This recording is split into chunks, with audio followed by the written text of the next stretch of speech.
world no longer remembers Superman. Not really. They recall the stories, the symbol, the shield of hope. But when people are pressed for specifics, they falter. Where was he last seen? What was his final heroic act? The memories blur, as though the details were deliberately wiped from their minds. It begins with a whisper, a rumor passed between forgotten corners of Metropolis. A janitor in the basement of the Daily Planet hears distant sobbing in the abandoned printing press. Farmers on the outskirts of Smallville report crops withering overnight, the fields marred by strange scorch marks shaped like massive footprints. At night, a strange red glow sometimes lights the skies, but only briefly, fading before anyone can take a closer look.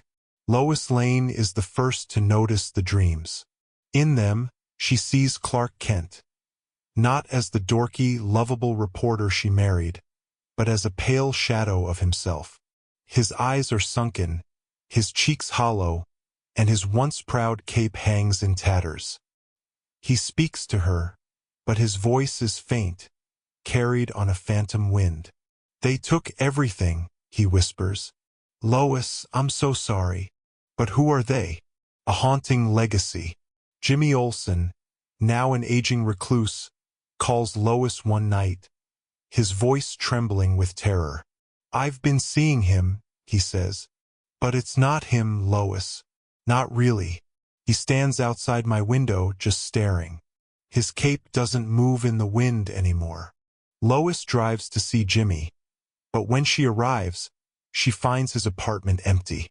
There are no signs of a struggle, only a single blackened photograph of Superman pinned to the wall. The edges of the photo are burned, as though touched by fire, but the air in the room is ice cold. Clark Kent's old friends and foes begin to disappear one by one. Lex Luthor's mansion is found abandoned, his laboratory in ruins. Brainiac's shattered skull ship crashes into the ocean, but when divers investigate, they find nothing inside. Even minor villains like Toyman and Parasite vanish without a trace. It's as though the very existence of Superman's world is unraveling. Then, one night, Lois hears a knock at her door. She opens it to find a man standing there. A man who looks like Clark but isn't. His skin is pale as ash, and his once vibrant blue suit is a ghostly gray. His emblem, the iconic S, flickers like a dying light bulb. "It's me, Lois," he says, his voice hollow. "They came from outside the universe. They said I was a threat, that I was unnatural. They tore me apart, piece by piece, until there was nothing left. But I came back. I had to come back. The curse of eternity." Superman reveals the horrifying truth. The they he speaks of are cosmic entities, guardians of reality itself. To them, Superman was an aberration, a creature too powerful, too pure, to exist in a universe ruled by chaos. They erased him from existence, unraveling his very essence. But in doing so, they left behind fragments, echoes of his being that now haunt the earth. He isn't alive. Not fully. He is a shadow, a revenant fueled by the memories of those who loved him. And the more people remember him, the stronger he becomes.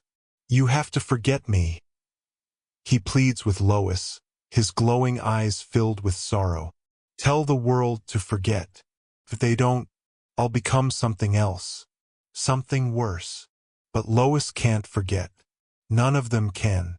And so, Superman lingers, an eternal ghost haunting the edges of reality, neither hero nor villain, but a tragic reminder of what was lost. Every so often, someone catches a glimpse of him, a flash of red in the clouds, a faint S burning in the sky, and in the silence that follows, they whisper the same question. Whatever happened to the man of tomorrow?